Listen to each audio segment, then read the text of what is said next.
El tema que nos convoca es la salud de las identidades trans. Y estos son los puntos que abordaremos durante la siguiente clase.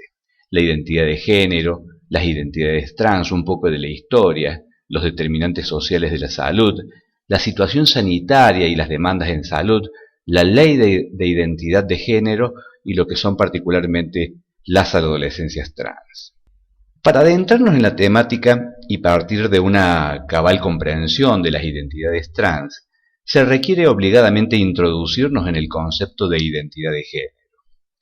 La identidad de género se refiere a la experiencia vivencial, personal interna, a partir de la cual una persona se vincula con ella misma y con el mundo social desde una identidad masculina o femenina o una combinación de ambas.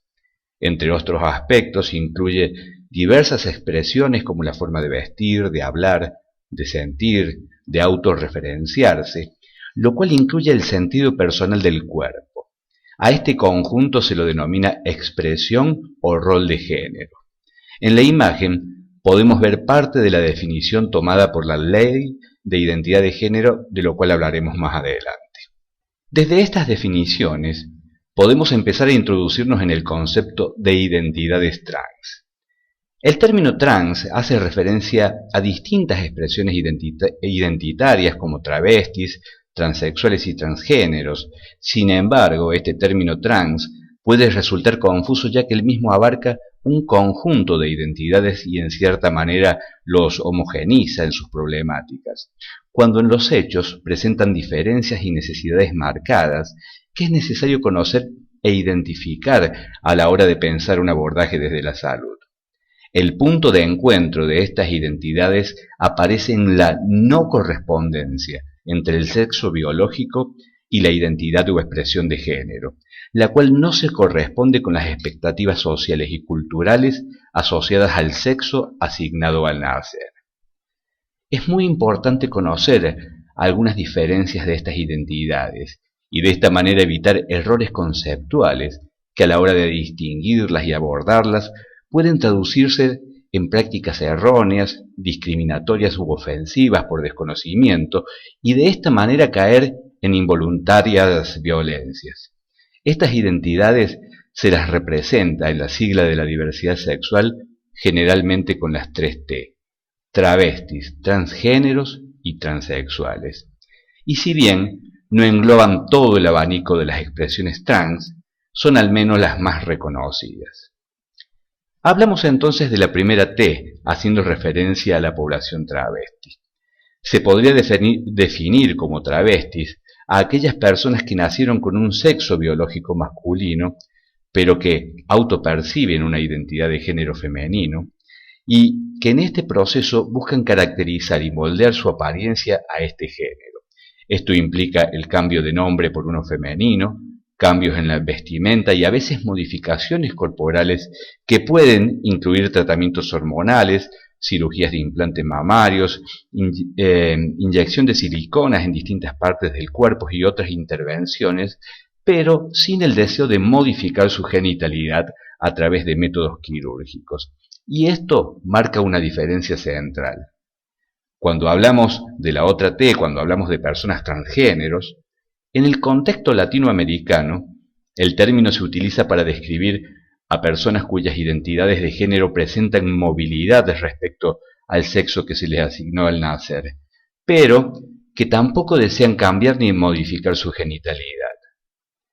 Desde algunos trabajos se sostiene que es la expresión correcta para nombrar a las personas travestis, por considerar peyorativo el término. Sin embargo, en nuestra región, la identidad travesti tiene mucha fuerza ya que representa un recorrido de luchas por su reconocimiento y por los derechos de este colectivo. Y por último, hablaremos de la transexualidad.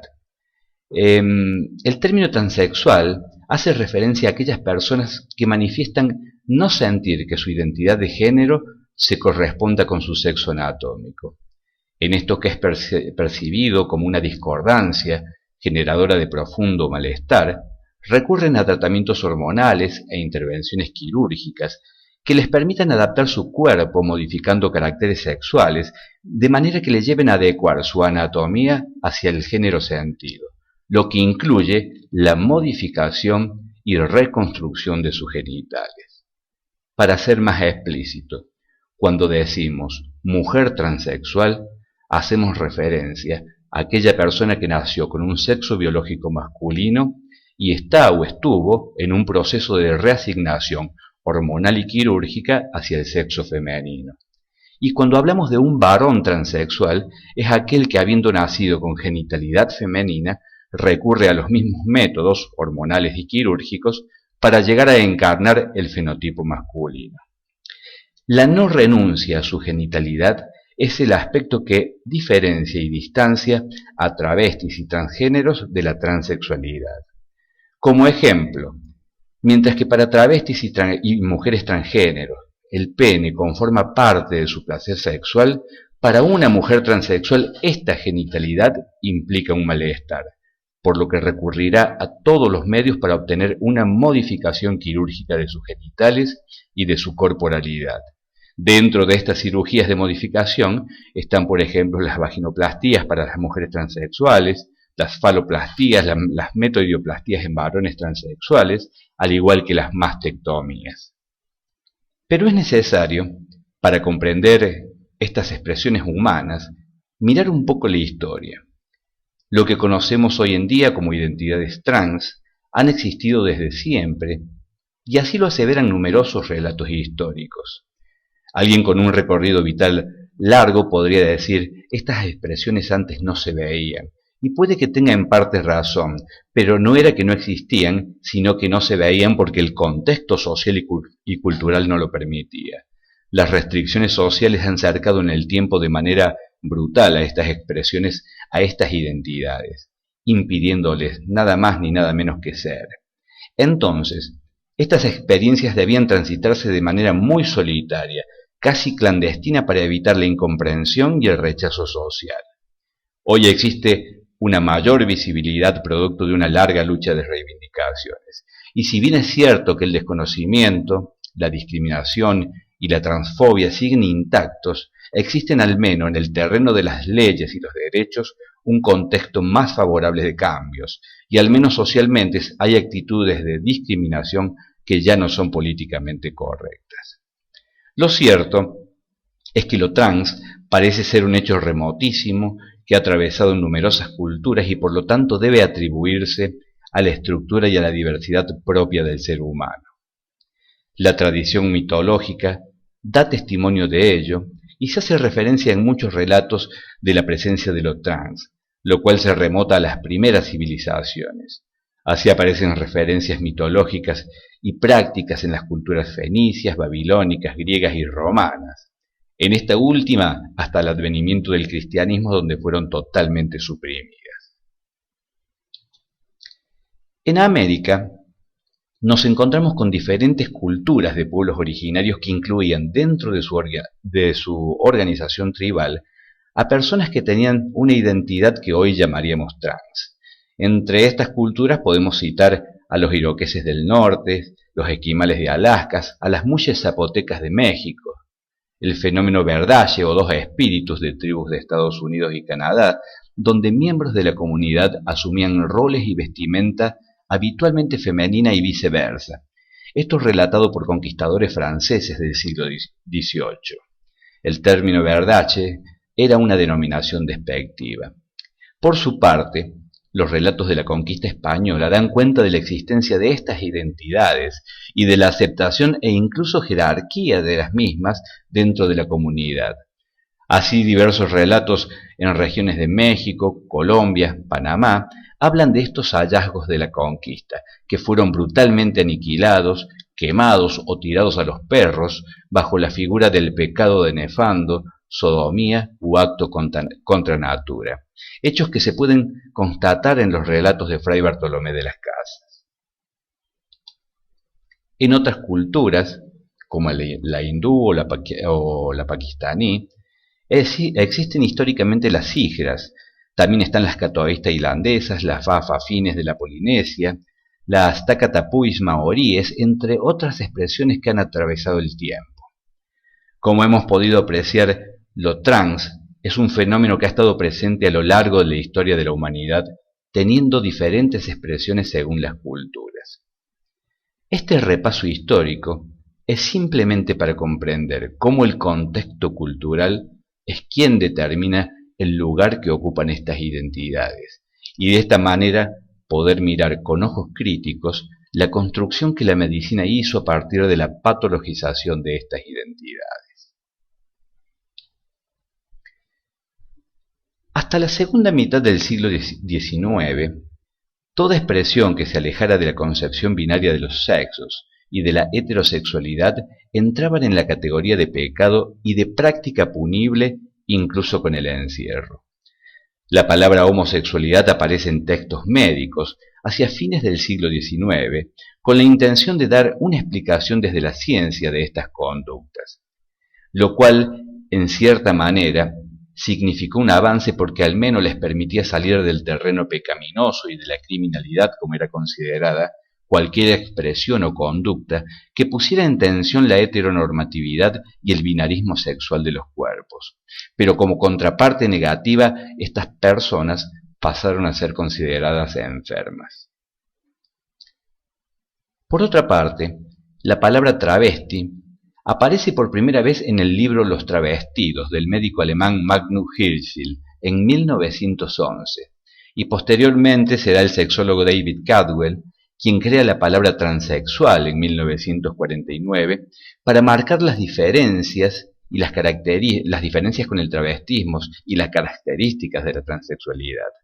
Posteriormente, con el trabajo de Harry Benjamin, logran darle entidad patológica definida a la transexualidad y las bases de su tratamiento. Ya en 1952 se publica la primera versión del DSM, que es el Manual Diagnóstico y Estadístico de los Trastornos Mentales de la Asociación Americana de Psiquiatría, manual que toman como guía la mayoría de las asociaciones psiquiátricas del mundo. En este manual, tanto la homosexualidad como cualquier expresión que se corriera de la concepción binarista varón-mujer, tanto de los vínculos como de los cuerpos, entraba en categorías patológicas. De esta manera las expresiones trans entran oficialmente en el terreno de las enfermedades mentales.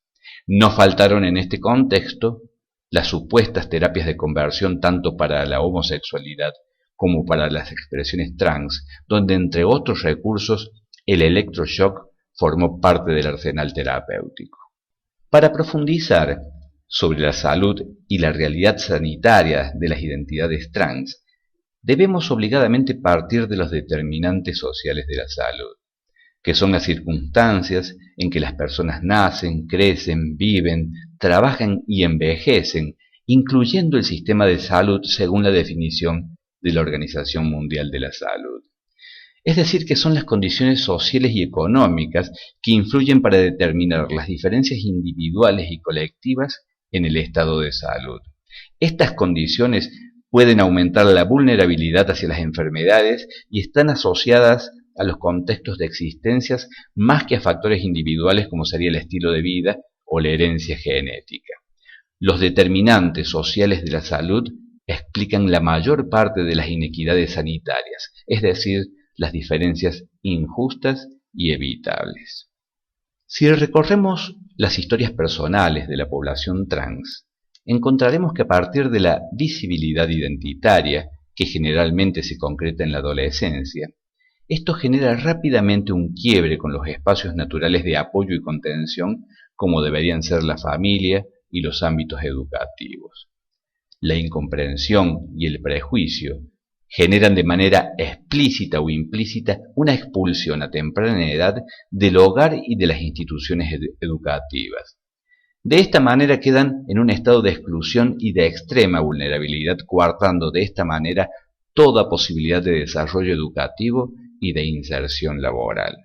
Como podemos ver en esta imagen de la base de datos de un trabajo de investigación que llevé adelante sobre mujeres travestis y transgéneros en situación de prostitución en la ciudad de Córdoba, podemos ver de los datos extraídos de la encuesta que el promedio de edad en que asumieron públicamente su identidad trans está en los 14 años. De toda esta situación de vulnerabilidad social, se desprende que, en un porcentaje mayoritario de las mujeres trans, la prostitución aparece rápidamente como una opción de supervivencia al desarraigo social, con todos los riesgos que la misma acarrea. Siendo adolescentes, la calle y la exposición a situaciones de violencia y el negociar con adultos se vuelven un escenario cotidiano. El riesgo de las enfermedades de transmisión sexual, las drogas, el alcohol, el trabajo en altas horas de la noche, la exhibición de los cuerpos en el frío, todo un conjunto de situaciones insalubres y potenciales de generar enfermedad propias de un recorrido de vida similar entre casi todas ellas, que nos hablan de numerosos abandonos y donde la atención sanitaria aparece quizás como una de las ausencias de mayor impacto en la vida y en las expectativas de existencia, ya que se estima por diversos trabajos que el promedio de vida en la población, sobre todo de travestis y transgéneros, que la misma no llega a los 40 años. Como podemos ver en esta otra imagen, los datos de la encuesta muestran que el tiempo transcurrido desde la decisión de asumir públicamente su identidad trans y el inicio de la prostitución promedia los 4 años, muestra evidente de la ausencia de oportunidades. Y en esto de ingresar en la prostitución vendrán luego otras prácticas de riesgo, como son las modificaciones corporales. Como vemos en el gráfico, para ello se recurre al uso de hormonas, al uso de modelantes como las siliconas líquidas y otras como pueden ser las cirugías y otras más. En este gráfico, en un total de 50 encuestadas, el 92% realizó intervenciones de modificación corporal. Tanto el uso de hormonas como el uso de modelantes se realizan habitualmente de manera clandestina y sin las mínimas condiciones de seguridad.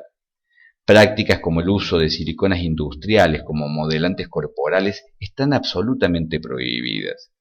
Estas modificaciones corporales aparecen como parte de un proceso interno y subjetivo para adecuarse a la identidad de género, la identidad de género autopercibida, pero también para satisfacer las demandas del mercado de los cuerpos que exige un estereotipo. Dentro de estas prácticas de modificación corporal, una de las más frecuentes es el uso de hormonas femeninas, muchas veces usadas de manera indiscriminada y en grandes dosis, con el objetivo de atenuar ciertas características masculinas, disminuir el vello corporal, redistribuir la grasa corporal con un patrón ginoide y generar un aumento del tejido mamario. Y la otra práctica habitual es el uso de siliconas industriales en distintas partes del cuerpo para feminizar las formas. En este gráfico vemos la frecuencia de las prácticas de modificación corporal, donde aparece en un 74% el uso de este tipo de siliconas, que nada tienen que ver con los implantes quirúrgicos de prótesis de siliconas. Estas se las inyecta libres en las zonas que se buscan moldear.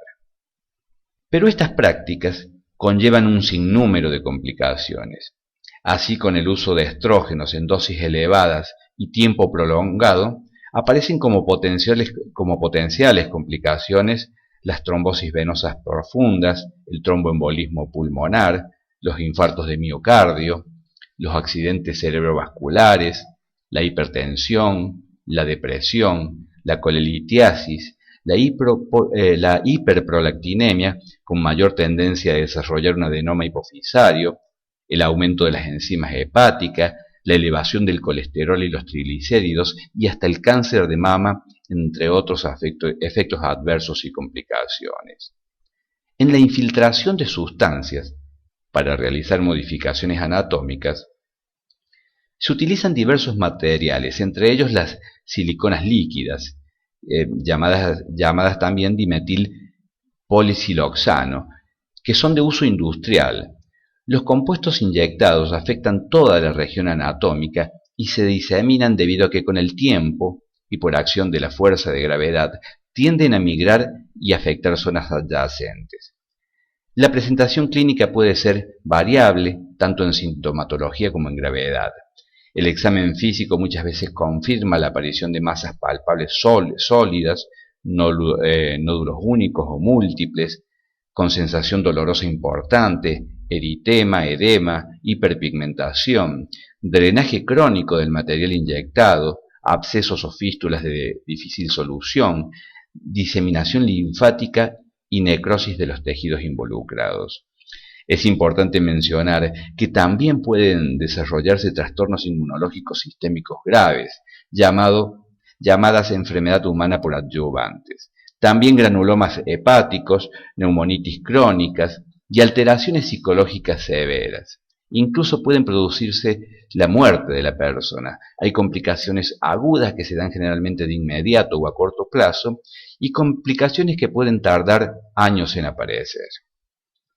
Así es que entre los riesgos que implica la prostitución y las prácticas de modificación corporal, el panorama sanitario de esta población es sumamente preocupante. En esta imagen podemos ver los problemas de salud y enfermedades más frecuentes que aparecieron en este trabajo de investigación, que evidencian cifras que nos hablan del abandono y la vulnerabilidad de esta población.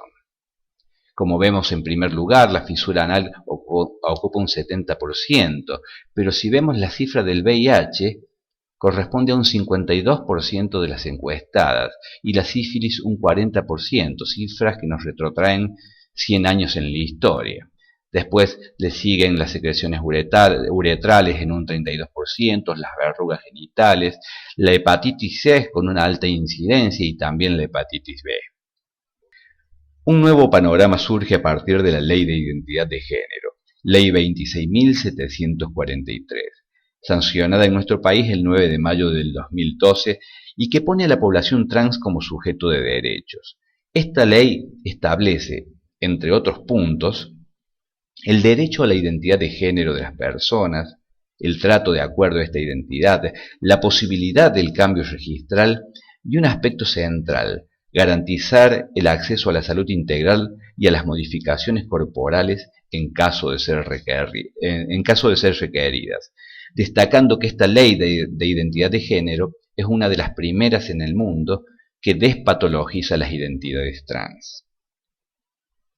Los tratamientos están incluidos en el plan médico obligatorio, tal cual lo establece el reglamentado artículo 11 de la Ley de Identidad de Género, el cual expresa que los efectores del sistema público de salud, ya sean estatales, privados o del subsistema de obras sociales, deberán garantizar en forma permanente los tratamientos integrales.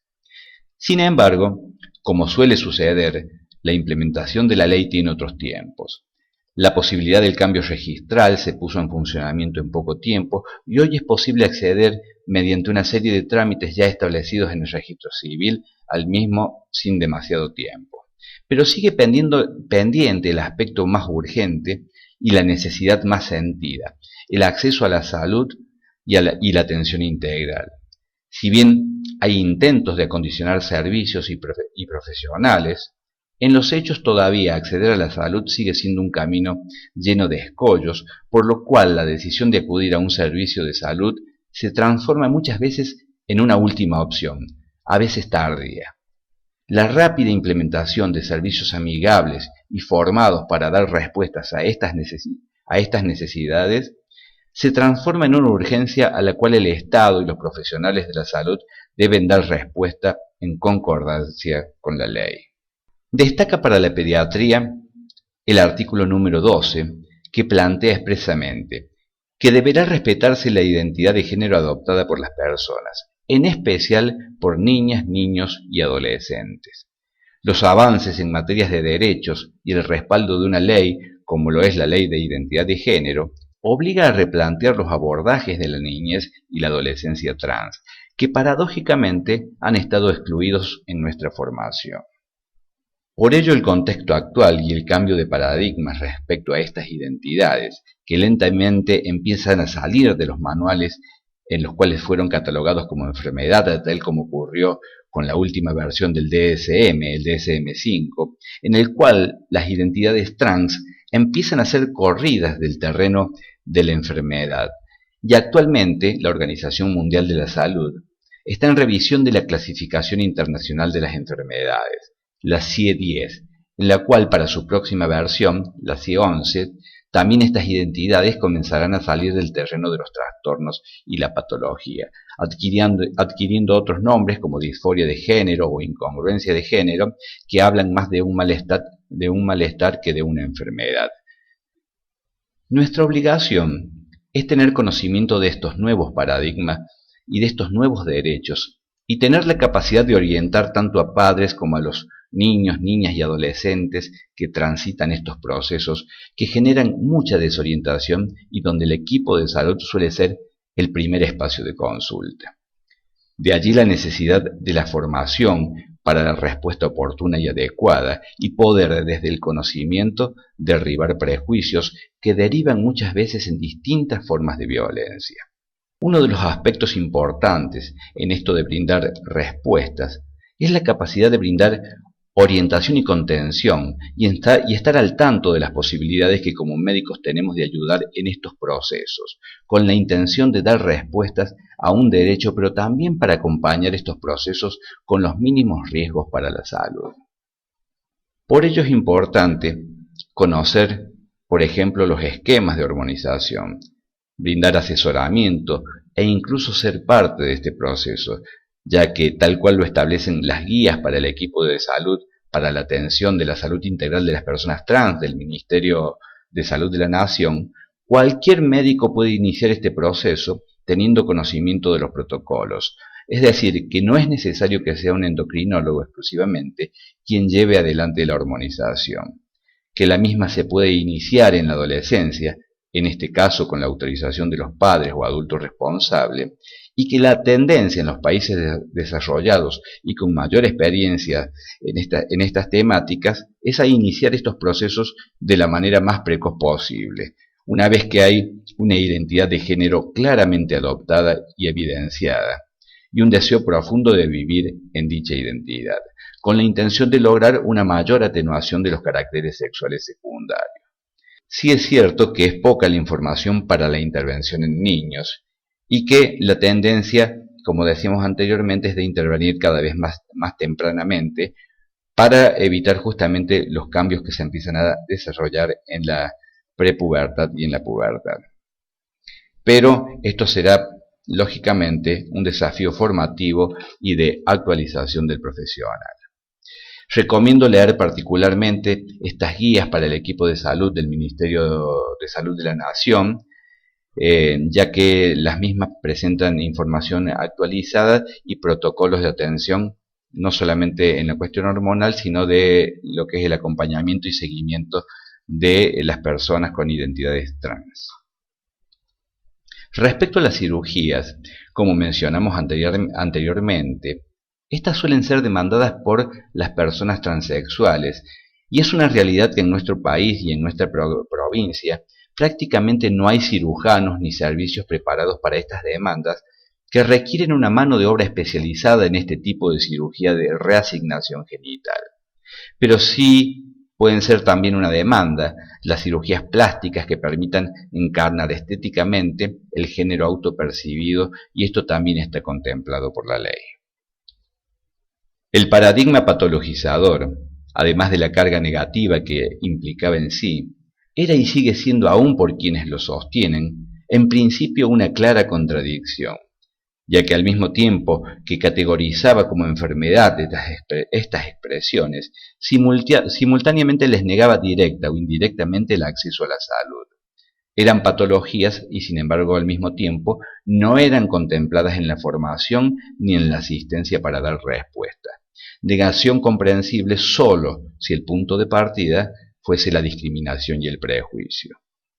Los avances en la visibilidad y reconocimiento de la población trans, junto con este nuevo marco legal, exige al equipo de salud interiorizarse de estas realidades para brindar respuestas acordes con las demandas, para que la orientación sexual y la identidad de género dejen de ser elementos de exclusión y se geste, aunque tardíamente, un acto de reparación hacia estas identidades, por el respeto a los derechos humanos, a la pluralidad y a la dignidad de la vida.